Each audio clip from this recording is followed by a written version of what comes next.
தீமையை அழித்து தர்மத்தை நிலைநாட்ட எடுக்கப்பட்ட மிக முக்கியமான அவதாரம் ராமர் அவதாரம்.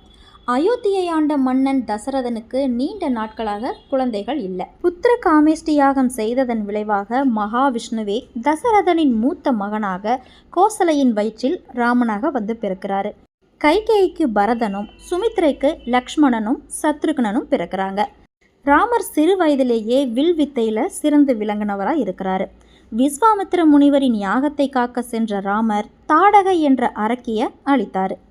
பிறகு ஜனகர் சபையில் இருந்த சிவன் வில்லை உடைத்து அன்னை சீத்தையை மணக்கிறாரு. தசரதன் ராமருக்கு பட்டாபிஷேகம் செய்ய முடிவெடுக்கிறாரு. ஆனால் மந்தரையின் தூண்டுதலால் கைகேயி தசரதனிடம் தான் முன்பே பெற்ற 2 வரங்களையும் கேட்குறாங்க. தன் மகன் பரதன் நாட்டை ஆள வேண்டும், ராமர் 14 ஆண்டுகள் வனவாசம் செல்லணும் அப்படின்னு சொல்கிறாங்க.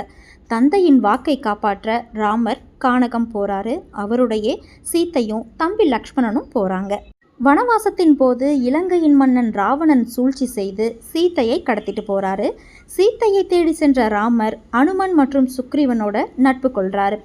வானரப்படையின் உதவியோட கடலில் பாலம் அமைத்து இலங்கையை சென்றடைகிறார். அங்கே ராமருக்கும் ராவணனுக்கும் இடையே கடும் போர் நடக்குது. இறுதியில் ராமர் ராவணனை அழித்து சீத்தையை மீட்கிறாரு. 14 ஆண்டுகள் முடிந்து அயோத்தி திரும்பிய ராமருக்கு பட்டாபிஷேகம் நடைபெறுது. அவர் ஒரு சிறந்த மன்னனாக மக்கள் போற்றும் வகையில் ராமராஜ்யத்தை நடத்தினார்.